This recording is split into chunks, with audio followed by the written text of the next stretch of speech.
Le rapport à la maladie, partie 2. Donc, je propose d'écouter cet enregistrement d'après avoir entendu la partie 1 du rapport à la maladie qui est disponible également sur YouTube et qui a été fait au mois de novembre de l'année 2023. Je propose d'écouter l'autre enregistrement en premier pour être capable de mettre en contexte l'enregistrement suivant. En fait, dans l'autre enregistrement, je commente un courriel que j'ai reçu d'un auditeur qui s'appelle Francis, à ne pas confondre avec celui qui a la chaîne YouTube qui s'intitule Oser changer, qui va faire des vidéos, il va parler de conscience, de métaphysique, des sujets comme ça. Il fait souvent des vidéos sur YouTube, mais c'est pas la même personne. Je voulais juste clarifier les choses pour pas qu'il y ait confusion, parce que, dans le fond, les deux ont le même prénom. Je vais faire suite à un autre courriel de Francis. Donc, s'il y a des gens qui ont envie d'avoir la suite, par rapport à l'autre enregistrement qui s'intitulait le rapport à la maladie, ou qui était exploré.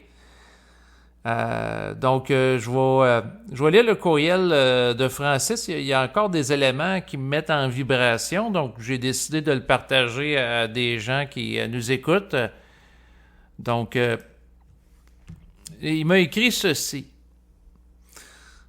En fait, dans l'autre enregistrement, pour résumer brièvement, je faisais allusion à mon problème de santé, puis le rapport qu'un individu peut vivre par rapport à la maladie en lien avec sa conscience. Donc, il m'a écrit ceci dans le courriel présent. Ils ne t'ont pas encore assez fait chier les forces pour que tu les envoies chier, que tu prennes ton pouvoir face à elles. Tu les consultes encore, tu leur demandes encore leur avis aux forces. Là, il me dit, tu es ton médecin, David, tu es supramental, tu es surhomme. Il n'y a pas d'ego à avoir là-dedans, au contraire, même, je dirais. Ça enlève encore plus l'ego de se voir ainsi. Si on y pense comme tu le fais, je comprends que tu puisses douter que cela te rendra encore plus égotique de te considérer de la 6e race, mais il viendra un temps que tu n'auras plus le choix. Ce n'est pas par plaisir que Bernard, bon ici il fait allusion à Bernard de Montréal qui initie le mouvement de la conscience supramentale au Québec, donc je reprends, disait qu'il était fusionné, initié, etc. Vient un temps où tu n'as plus le choix. Tu es forcé intérieurement de faire un choix, paradoxe ici, puisqu'un vrai choix n'en est jamais un. Il est choisi pour nous, par nous en haut, pour le nous en bas. Autrement dit, ce qui est en haut, à un moment, descend en bas. C'est tout. Donc ça, c'est son premier paragraphe que je vais commenter. C'est sûr que je vais par en dedans, puis je demande des avis à mon esprit. Être son propre médecin, c'est quelque chose d'intéressant. C'est sûr que l'individu doit être au cœur de son rapport à la santé. Il ne doit pas être au crochet des forces. Donc, si on vérifie quelque chose intérieurement, la nuance qui a à être faite ici, c'est pas dans une optique que le double ou l'esprit me dise quoi faire comme un enfant de 4 ans d'âge mental. Ici, c'est de regarder vibratoirement le principe d'intelligence qui peut se déployer en soi pour avoir accès à un savoir, ce qui est très différent. Certes, des fois, je fais des enregistrements, je peux avoir l'air à quêter des solutions à l'extérieur de moi ou à quêter des réponses à des gens de mon environnement. Sauf que le point, il y a un adage qui l'a déjà dit, on n'est pas intelligent tout seul. Et quand on est confronté à une problématique, je suis de l'avis que dans certaines mesures, peu importe le moyen, que ce soit intérieur ou extérieur, à un moment donné, il faut aboutir à une solution. Mais il revenait sur la question de faire partie de la 6e race. En fait, dans un sens, il faut appeler un chat. C'est-à-dire, si la personne est consciente puis a le mental altéré, il faut qu'elle soit capable de le reconnaître. Ça, je le comprends. Mais est-ce que la personne a le crier sur tous les toits, qui est une initiée en pleine conférence, comme elle faisait Bernard? S'il y a la vibration pour ça, OK. Dans le sens que si il a la capacité d'assumer ça. Aussi, il a assumé ça, parce que là, il fait allusion au concept de la liberté, dans le sens que vient un temps où ce que la personne n'a pas le choix.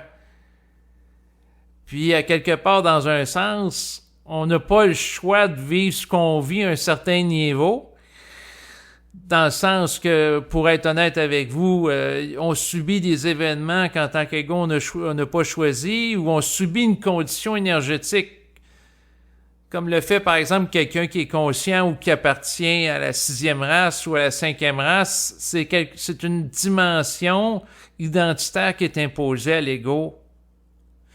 Mais la question se pose. En fait, ce que je veux dire, c'est que, puis je vais adapter mon propos en lien avec l'autre enregistrement, c'est que, oui, à quelque part, si quelqu'un vit un processus d'initiation, il faut qu'il soit capable de le reconnaître. C'est un petit peu comme, par exemple, quelqu'un qui est homosexuel. C'est pas intelligent qu'il soit en éternel déni, sauf qu'il y a toujours un contexte qui est plus propice que ça.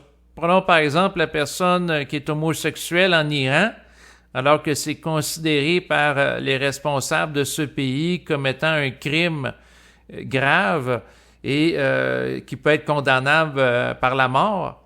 Alors que la même personne qui est homosexuelle, qu'elle soit en France, en Belgique, au Québec, c'est pas pareil. Pourquoi? Ben, la personne vit la même condition sur le plan de l'identité, son orientation sexuelle, à 2 endroits dans le monde différents. Il y en a une est considérée avec respect comme citoyen, en tout cas de plus en plus, là, que ce soit dans les pays occidentaux comme le Québec, la France, la Belgique, la Suisse, alors que c'était pas le cas là, il y a 60 ans. Alors que la même personne dans un autre pays est rejetée et mal vue, etc. Donc, il y a un contexte pour chaque chose. Certes, la personne qui fait partie de la 6e race où il y avait un processus d'initiation, une altération de conscience, oui, à quelque part, elle doit le reconnaître si elle vit quelque chose comme ça. Par contre, est-ce qu'elle doit le crier sur tous les toits? Pas nécessairement. Il y a un contexte. Quelqu'un qui est, par exemple, homosexuel en Iran, il n'y a peut-être pas intérêt de le crier sur tous les toits puis d'aller dire ça à des responsables religieux conservateurs. Tandis qu'au Québec, ben, la personne peut en parler. Il y a de plus en plus, au fil des ans, des gens homosexuels qui en parlent publiquement dans les médias de masse. Et c'est de plus en plus accepté. Donc, c'est très différent comme contexte. Et ça sera éventuellement la même chose par rapport à l'individu qui appartient à la 6e race ou qui a une conscience nouvelle. Mais avec le temps, lorsqu'une masse critique sera atteinte, il ne faut rien espérer par rapport à ça, parce que sans ça, on se met à la remorque des événements, c'est ce qui est quelque chose d'inintelligent. Mais l'individu qui est conscient ne doit pas se sous-estimer. Si la personne vit d'une conscience vibratoire, ben, elle doit l'assumer. Ça, je comprends. Parce que si elle se sous-estime, elle dit « Oh non, moi, je suis pas si conscient que ça », ou une fausse modestie, c'est une attitude psychologique de l'ego. Même chose que l'autre, la personne qui se surévalue. La personne qui se croit appartenir à la 6e race, puis elle s'imagine qu'à cause de ça, ben, elle va être immortelle, elle n'aura jamais de cancer, elle n'aura jamais de problème de poumon, problème urinaire, problème d'organes physiques, alors que c'est un leurre. Donc, c'est pas parce que quelqu'un appartient à un autre registre de conscience qu'elle va être exemptée de maux physiques. Par contre, elle ne doit pas se sous-estimer en disant « Non, moi, je suis pas conscient, je suis pas si. » Elle ne doit pas nier sa condition, mais elle ne doit pas la surévaluer aussi ou l'idéaliser. Donc, s'imaginer qu'elle appartient à quelqu'un qui appartient à la 6e race, s'imaginer qu'elle va ascender là, sur un coussin de lumière à la fin de ses jours, que son corps va se dématérialiser, puis il va avoir un rayon de soleil ou une aura de lumière rose bonbon qui va se former autour d'elle. Ça fait partie de l'automystification que quelqu'un qui peut être sous influence astrale peut vivre. À un moment donné, j'avais discuté avec quelqu'un, puis il était dans le domaine de la spiritualité, mais il y avait une certaine vibration, puis j'avais trouvé ça intéressant. À un moment donné, puis quand il m'a parlé, ça m'a créé un choc sur le coup. Puis c'est pour ça que je vous en parle présentement. Parce que il y a plusieurs années, j'avais tendance, je m'intéressais pas au processus de la fusion, je parlais plutôt d'ascension. Je disais, les livres spirituels, il était question que la conscience va ascensionner. Puis, à un moment donné, ce qu'il me dit, il me dit, regarde, là, le processus d'ascension, là, c'est comme quelqu'un qui va roter ou qui va péter après avoir mangé de la nourriture, là. Il dit, il n'y a rien à idéaliser là-dedans. Mais dit ça très frais, très carré. C'est une réaction biologique. Un peu comme quelqu'un qui mange puis il va chier après. C'est comme un transfert d'énergie. That's it, that's all. C'est pas être mystifié. Tu sais, ça a été un choc très déspiritualisant pour moi. Donc, ça coupe ce qu'on appelle la lune de miel avec l'esprit.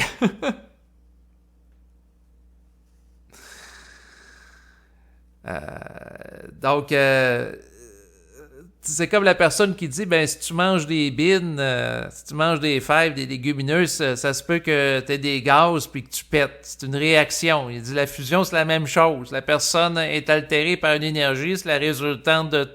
Ben, il disait pas la fusion, il disait l'ascension dans son vocabulaire, mais ça revenait un petit peu le même principe. Il n'y a rien à idéaliser là-dedans. Donc, j'avais trouvé ça intéressant. C'était bon, puis ça m'a comme dégagé par rapport au processus. Je vais continuer la lecture du courriel de Francis. Je comprends et j'entends tes doutes. J'ai les mêmes. Ils m'ont aussi tout enlevé. Ils jouent aussi sur ma santé. C'est leur manière de nous joindre. Ils, les forces, jouent sur nos forces de vie pour baver notre spiritualité, nous choquer et nous pousser à faire le choix d'eux, de la sixième race. C'est pas un don d'être un être cosmique. C'est une invitation, un saut à faire. Les forces nous invitent à le faire via notre ajusteur de pensée, si tu veux, mais c'est toujours à nous ici en bas à agir en conséquence, au-delà de la croyance, de la réflexion, de la peur, du doute, pour enfin agir de manière supramentale, c'est-à-dire dans son pouvoir.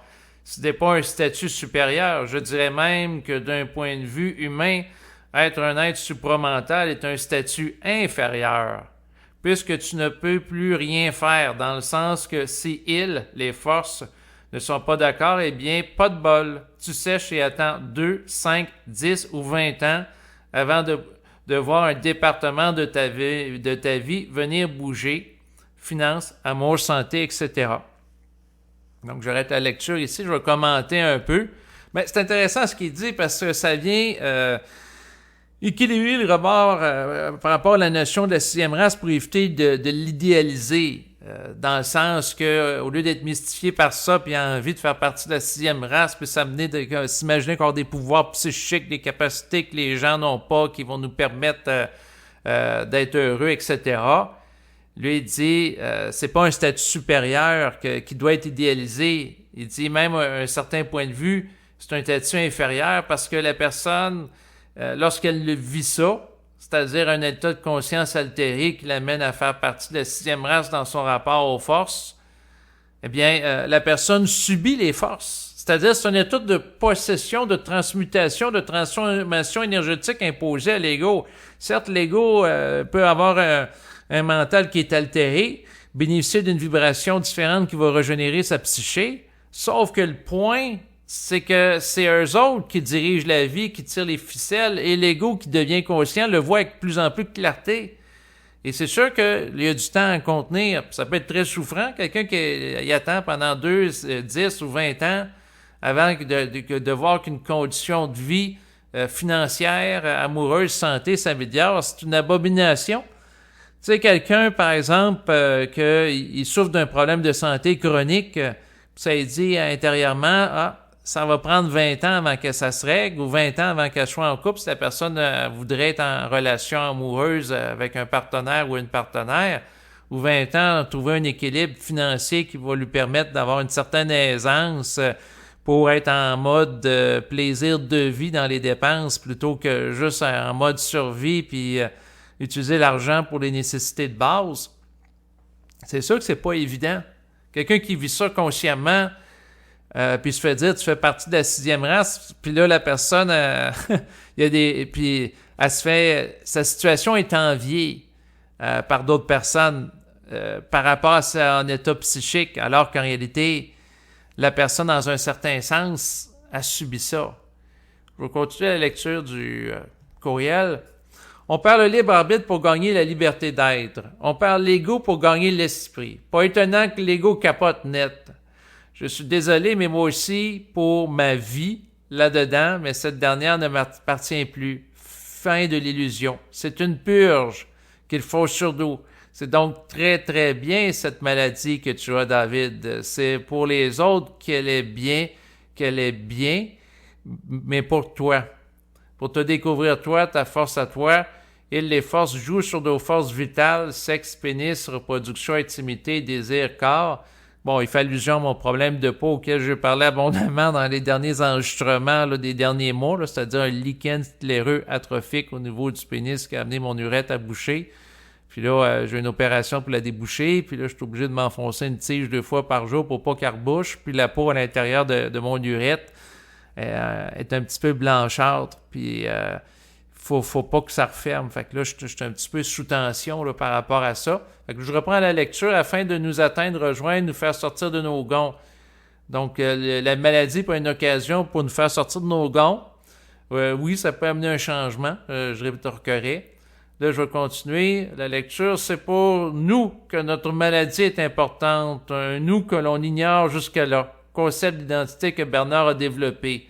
C'est là que Bernard leur disait: je ne meurs pas, même dans la mort, tu dois être capable de les regarder dans les yeux et leur dire: mais sacrément, vous pouvez me couper le zizi, les poumons, le cœur, les jambes et tout ce que vous voulez, je ne meurs pas. Je ne meurs pas parce que je vibre de ne pas le faire, c'est tout. Vous m'amenez à la mort, good for you les forces. Faites votre job, mais moi j'y vais à la mort que vous m'imposez sans mourir. Autrement dit, vous avez beau faire ce que vous voulez de moi, je ne succombe pas à vos jeux de peur. Et c'est là que Bernard disait, ils disent après, c'est là ça qu'il fallait que tu fasses. Autrement dit, il te confirme après, mais jamais avant que tu aies pris ton pouvoir sur eux. Eux, les forces peuvent juste te manipuler pour te faire sortir de tes gonds et que tu captes ton pouvoir, ton statut cosmique. Donc, j'arrête ici la lecture. Donc, c'est sûr que c'est à travers d'atroces souffrances que la personne peut sortir de ses gonds, puis, dans le fond, que la pleine mise en puissance individuelle puisse s'opérer. Et que la puissance volontaire de l'individu relative à son statut cosmique de capacité de s'opposer aux forces prenne place. Mais c'est pas agréable à regarder, hein? Donc, puis la personne est confirmée. C'est parce que si la personne réussit à horizontaliser son rapport aux forces dans une attitude de rébellion psychique à l'égard des forces, dans une optique de non-soumission, de non-manipulation par la force, par la peur, par le chantage, par la culpabilisation, etc., bien à ce moment-là, les forces sont obligées de reconnaître en bout de piste que l'ego qui en parvient à ce stage, il est intelligent. Autrement dit, il est l'un des leurs, il est aussi intelligent qu'eux, étant donné qu'il est incorruptible sur le plan émotionnel, sur le plan psychologique, sur le plan de son rapport à la forme. Donc, à ce moment-là, si l'ego est capable de contenir des tensions qui l'amènent à atteindre un niveau qui horizontalise le rapport aux forces, ben à ce moment-là, il peut avoir la confirmation seulement par la suite que c'est ce qu'il fallait qu'ils fassent de leur part, mais il n'y aura pas ça avant. Pourquoi? Parce que tant que l'ego... c'est intéressant de le parler. Tant que l'ego n'a pas assez souffert pour horizontaliser les forces, il ne fait pas partie d'une conscience qu'une puissance psychique parallèle à la leur.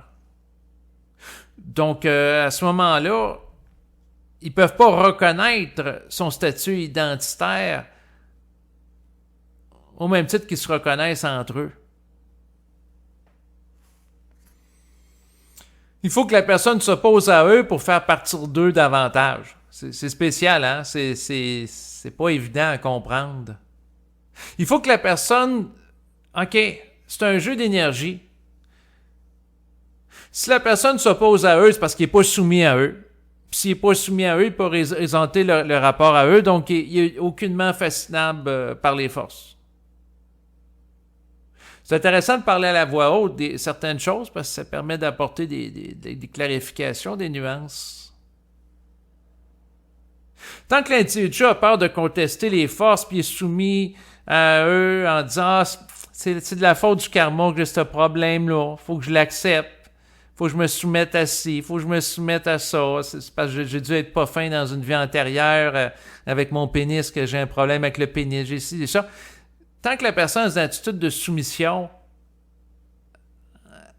la personne ne peut pas horizontaliser le rapport à eux parce qu'il est en perte d'énergie. Il n'est pas égal. Tandis que s'il conteste la condition qu'il subit,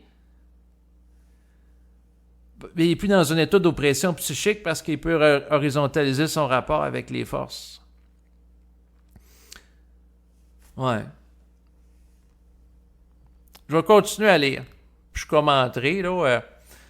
Il faut que tu te dédoubles un moment face à eux, que tu prennes ton chemin sans eux.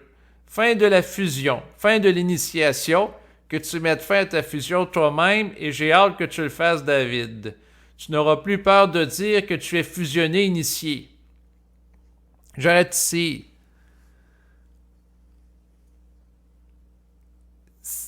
Par rapport à un statut qu'une personne peut avoir d'être fusionnée, initiée, j'en viens à la conclusion que c'est pas nécessairement intelligent de le griller sur tous les toits et de le dire à tout le monde. L'individu qui est conscient, il cherche pas l'opposition avec l'environnement. Certes, dans certains cas, il a amené des combats, il a s'opposé à des gens spécifiques à certains moments spécifiques. Mais de le crier sur tous les toits, là, je vois pas ça d'une manière intelligente. Je continue la lecture. Tu diras, même rendu là, que tu n'es plus un fusionné ni un initié. Pour le moment, tu en es un, même si tu ne veux pas le dire, car l'astral t'en empêche, mais tu en es un pareil. Tu ne le sais pas. Mais tu es un fusionné et un initié en ce moment même. Après, bientôt, tu pourras dire que tu as mis fin à ton initiation et à ta fusion de eux sur toi.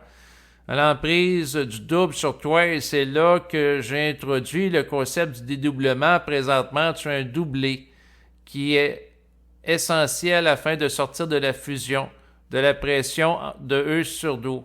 Et là, on en est bien. Là, ils ne peuvent plus rien sur nous. On a intégré l'initiation. Tu es initié puisque tu vis l'initiation, David, c'est tout. Ils ne veulent pas que tu le saches, mais moi, je te le dis, tu es un initié puisque tu vis l'initiation. Les gens profitent de ton ignorance.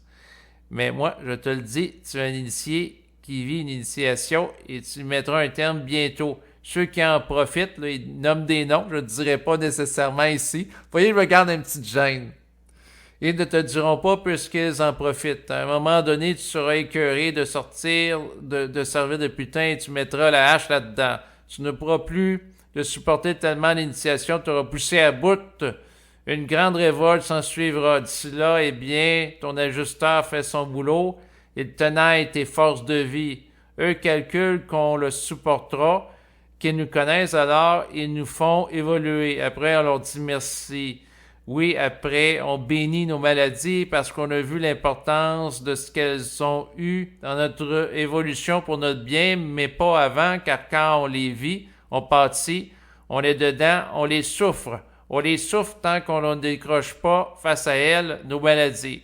Notre peur de la mort est là, David. Notre dégoût d'être un mortel manipulé. On a raison. Il faut sortir de cette condition, mais en même temps, on l'aime, on y est attaché, on la croit réelle.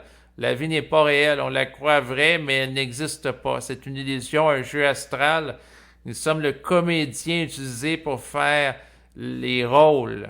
En vrai, nous ne sommes pas vivants. On pense qu'on est là, mais nous sommes endormis dans notre conscience. Nous ne sommes pas ici dans la matière, nous sommes ailleurs en train de vivre et nous sommes convaincus qu'on est en train d'avoir peur et mal ici en bas sur terre. On est illusionné de vivre une vie, on se raconte des histoires, pas à peu près.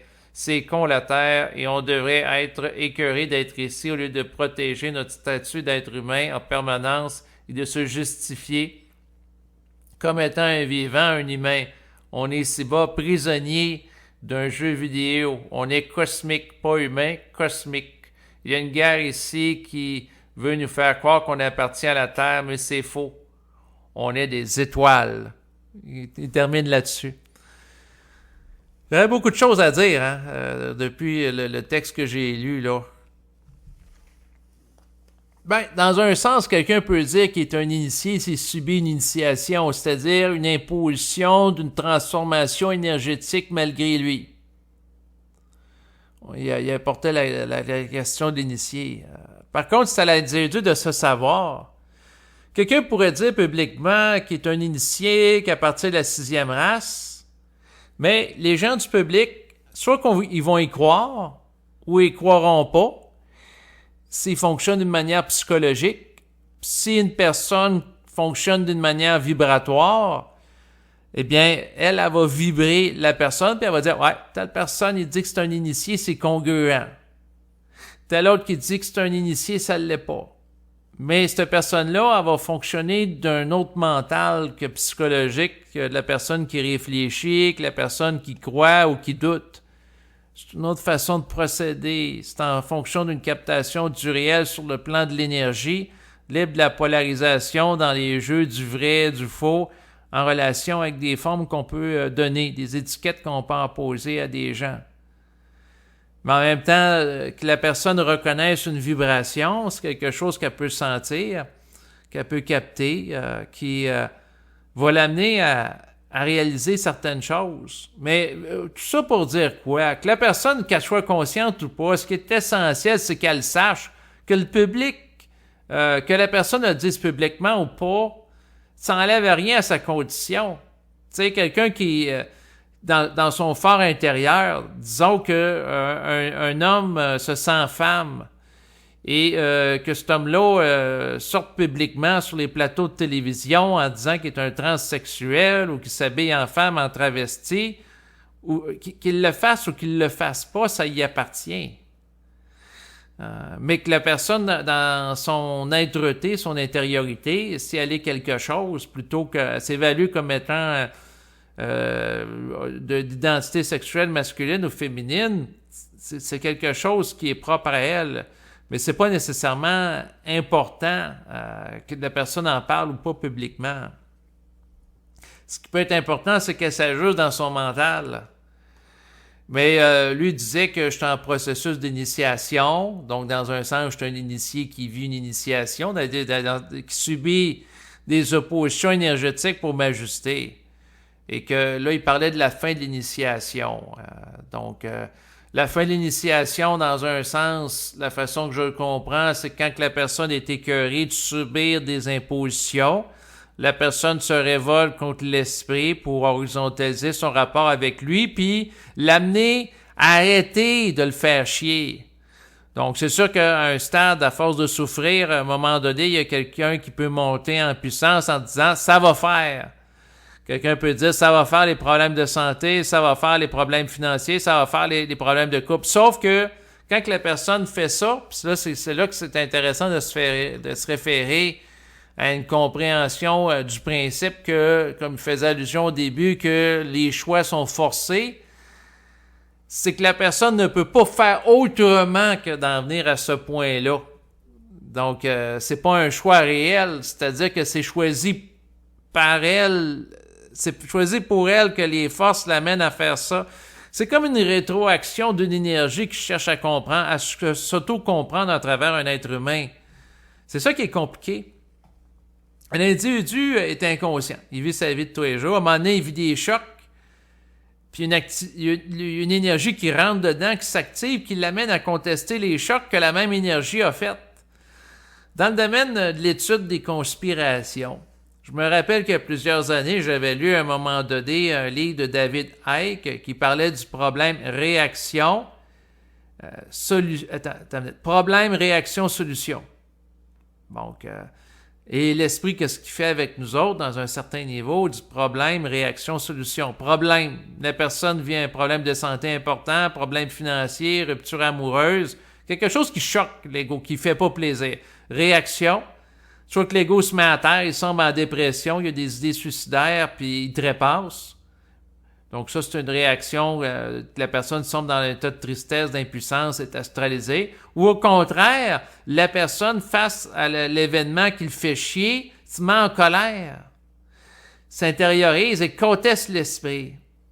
Et là, à ce moment-là, il peut avoir la confirmation plus tard que c'est ce qu'il devait faire pour amener un changement. Mais là, à ce moment-là, s'il va dans ce sens-là, c'est parce que il a connu une modification en tant que contenant énergétique qui l'amène à laisser circuler en lui une plus grande quantité d'énergie. Donc, à mesure que l'individu vibre à la colère mentale, l'opposition psychique, il laisse circuler plus d'énergie qui provient de l'esprit, et là, il y a une rétroaction d'auto-ajustement de l'énergie. Parce que l'énergie est intelligente lorsqu'elle circule, et fait en sorte que une partie de l'esprit qui pénètre l'individu va ajuster une autre partie de l'esprit qui existe en parallèle en dehors de l'individu. Et là, c'est compliqué puis c'est tordu, là. J'essaie de l'expliquer avec clarté, le processus initiatique, mais c'est que lorsque l'individu est pénétré par l'esprit, l'ego qui pensait d'une manière linéaire ou sous influence astrale, c'est changé, c'est chambourdé. L'ego qui vit un choc est choqué dans sa psychologie, ce qui l'amène à monter en vibration, puis avoir accès à des idées créatives qu'il n'aurait jamais eu accès auparavant sans cette opposition. Donc l'opposition et la nécessité de l'auto-invention de soi. Donc le choc change l'individu, altère sa psyché, fait de lui un nouvel initié, par l'esprit qu'il manipule à travers l'événement qu'il lui impose. Puis initier ici, c'est dans le sens de faire quelque chose de nouveau. On peut y aller d'une manière très simple, là. On peut dire qu'il y a un inventeur qui a initié le mouvement de l'automobile, donc l'industrie automobile. Donc la première personne qui fait une automobile, qui met ça sur le marché, bon, ben il a initié le mouvement du déploiement de l'industrie automobile.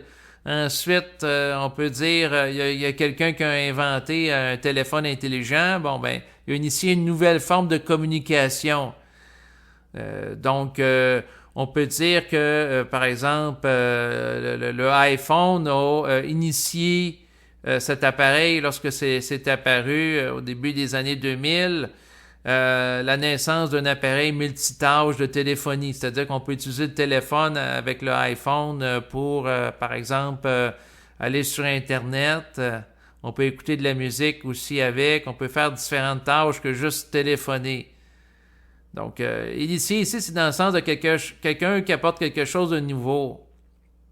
Donc, un initié, c'est quelqu'un qui subit une nouveauté à sa conscience, un nouveau fonctionnement psychique qui va remplacer le fonctionnement psychologique. Donc, si on l'étudie, j'en viens à cette compréhension. Là, je voulais revenir parce qu'il y a des parties que j'ai lues, puis ça a été vite. J'ai lu un gros paragraphe monolithique. Puis il était question du double, puis de dédoublement tantôt. C'était pas clair pour moi. À l'emprise du double sur toi, et c'est là que j'introduis le concept de dédoublement. Présentement, tu es doublé, qui est essentiel afin de sortir de la fusion de la pression 2 sur 2. Et là encore, parce qu'on peut vivre une pression des plans, une tension. Il y a des gens qui vont vivre une tension sexuelle. Autrement dit, quelqu'un qui a un désir sexuel qui augmente avec le temps, puis il est tendu, à ce moment-là, il va y avoir quelqu'un qui...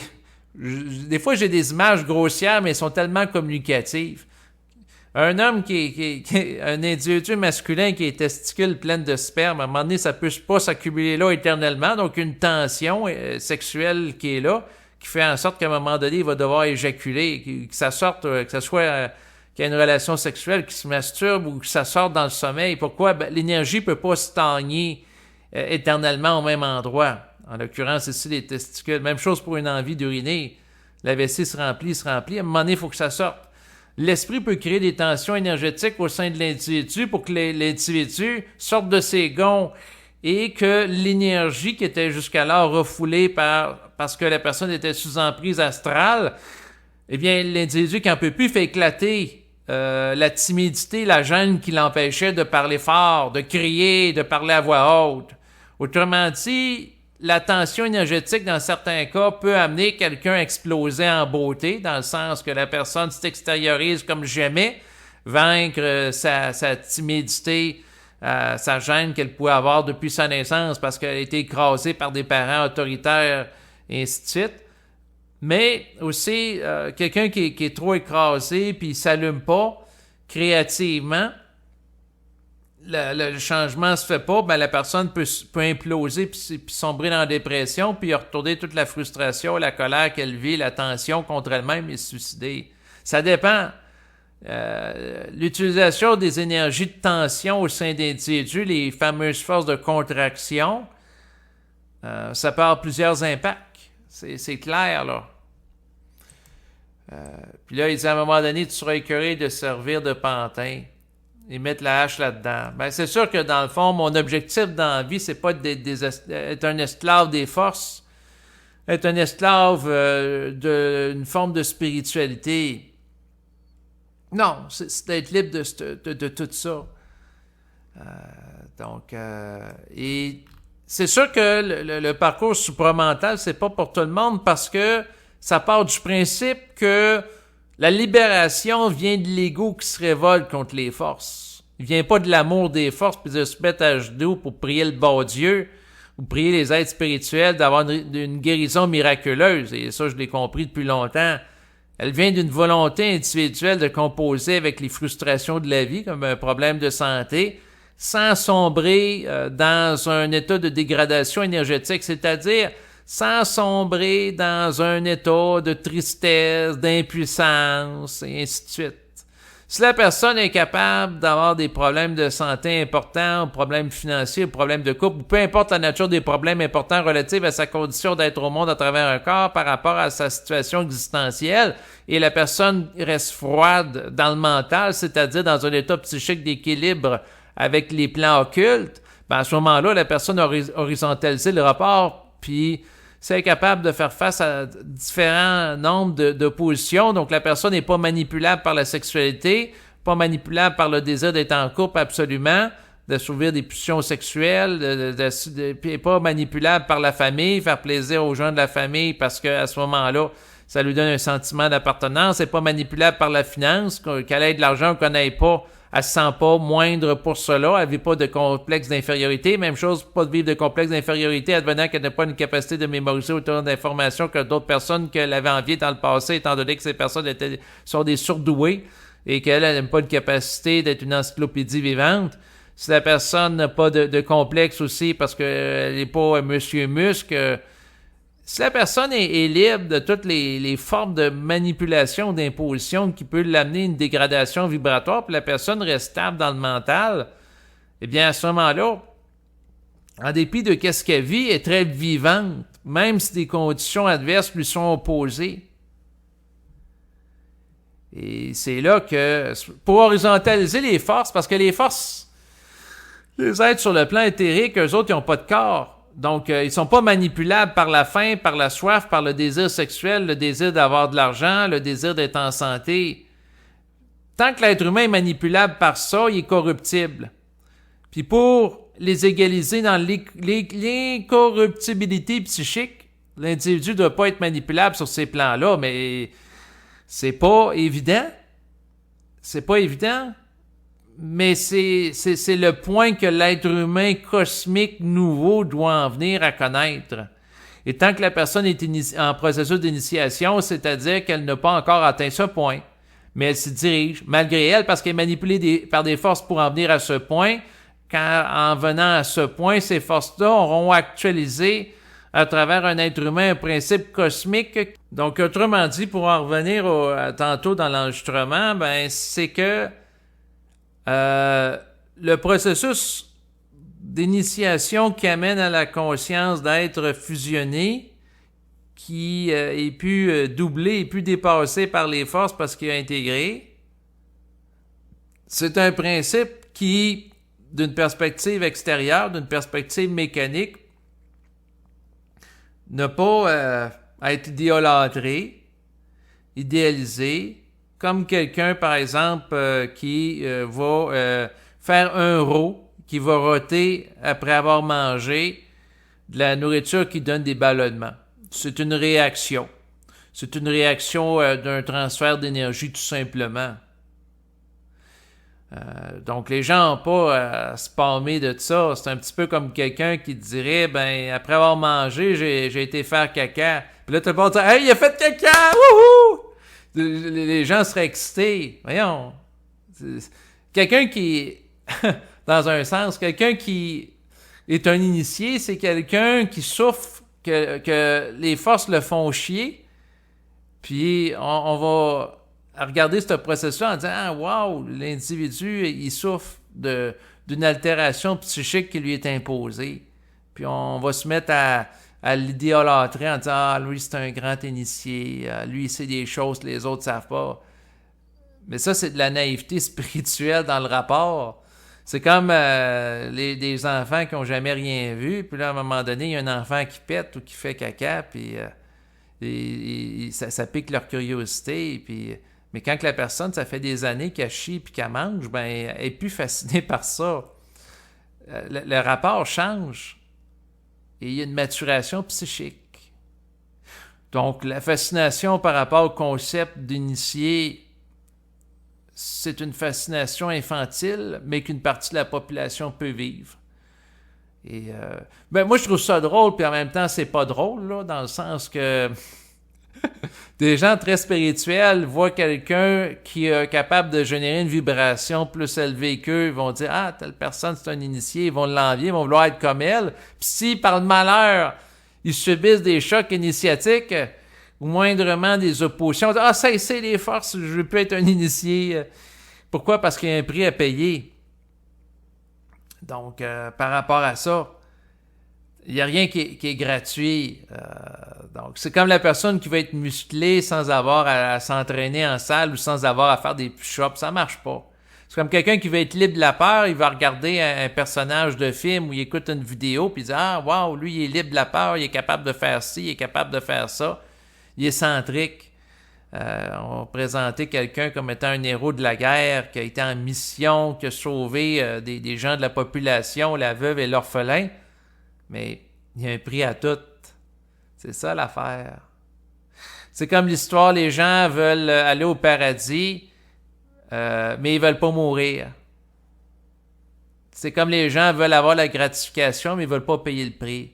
Et ça fait partie de l'ego polarisé qui réfléchit, qui évalue les choses. Donc, les gens veulent bénéficier dans un certain sens de la réalisation ou de l'état d'être qui a intégré le processus de la fusion, c'est-à-dire l'être humain supramental, l'être cosmique, mais en même temps, il ne veut pas emprunter le chemin qui mène à ça parce que c'est souffrant. Donc, la souffrance, est-ce qu'elle est inéluctable pour l'évolution de l'individu? Oui, et c'est à l'individu lui-même, comme il disait à un moment donné dans le texte, là, mettre fin, de ce que je comprends du texte, là, je ne sais pas, là, parce qu'il y a tellement de choses qui ont été dites, puis ça peut être sujet à déformation. Mais de ce que je comprends, c'est que c'est à l'individu lui-même, à un moment donné, de mettre fin à son processus d'initiation en disant ça va faire l'imposition énergétique des forces. Et là, à ce moment-là, la personne, elle devient l'équivalent d'eux autres. Parce qu'elle a une volonté suffisamment affirmée pour ne plus être fascinée ou soumise à eux par attitude psychologique. Comme la personne qui, par exemple, la personne qui est soumise aux forces, c'est comme quelqu'un qui vibre beaucoup à la peur, de l'anxiété, puis de l'angoisse. Puis pour contrer l'angoisse, la personne va se mettre, par exemple, à genoux pour prier, comme mécanisme de défense. Tandis qu'à ce stade-ci, l'être humain reste debout, il se met plus à genoux, il n'est plus dans une attitude de soumission par rapport à la grandeur de Dieu ou des forces, mais il est dans un rapport horizontalisé avec son esprit. Ça revient à ça, hein. Je l'aborde depuis tantôt, il y a peut-être des gens qui me trouvent que je tourne en rond depuis les dernières minutes, mais j'essaie de cerner certains éléments en les abordant dans différents angles pour avoir plus de clarté. Mais j'avais trouvé ça intéressant. Il dit on perd le libre arbitre pour gagner la liberté d'être. La liberté d'être, c'est lorsque la personne n'a plus le choix de faire ce qu'elle fait parce qu'elle vit en unicité avec eux. Donc, elle est pleinement dans le sens qu'elle est libre des contingences astrales qui l'amènent à appauvrir son énergie parce qu'elle est unie avec eux en relation avec l'opposition vécue par l'ego en lien avec eux qui l'amène à une contenance d'énergie suffisante par rapport à eux pour horizontaliser le rapport et ainsi est un vecteur d'énergie nouvelle et renouvelée et renouvelable. Mais à ce stade-ci, l'ego a plus de libre arbitre parce qu'il réalise que c'est pas lui qui décide, que les choses lui sont imposées. Mais à ce moment-là, il est en état d'unicité avec le principe imposateur de choses ou d'événements dans sa vie, c'est-à-dire l'esprit qui tire les ficelles occultes. Donc à ce moment-là, il est en paix dans le mental parce qu'il peut réaliser la pleine intelligence des éléments qui autrefois il subissait comme étant imposés dans sa vie, en ce sens qu'il était en décalage avec l'esprit, donc il pouvait ne pas assumer l'intelligence, tandis qu'en s'opposant à l'esprit, il y a un mariage, une édification, une reconnaissance par l'ego qui, dans le rapport d'opposition avec l'esprit, amène l'esprit à lui dévoiler des informations qu'il est en mesure de contenir, étant donné la montée en puissance qu'il peut connaître dans sa volonté oppositionnelle qui lui permet de contenir des réponses de plus en plus intelligentes qu'il ne pouvait pas contenir au préalable et qui lui permet de réaliser que finalement, l'initiation qu'il a vécue et qu'il a subie, et lorsqu'il a réfléchi, il trouve ça extrêmement souffrant, il est obligé d'admettre que c'était nécessaire. Donc, certains vont dire, c'était nécessaire, telle maladie, mais avec le recul, ça peut prendre 5 ans, 10 ans, 20 ans, 30 ans, parce que ça a été un principe d'élément contrariant qui a changé le taux vibratoire d'une personne et sa stature énergétique. Ouais. Bon, là, je vais arrêter l'enregistrement. Je pense que j'ai fait pas mal le tour du message là, que j'ai reçu par courriel. Donc, écoutez,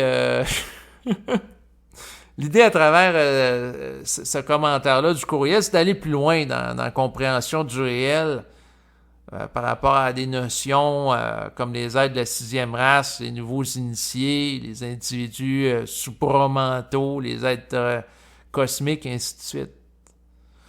Bon, bonne fin de journée, au revoir.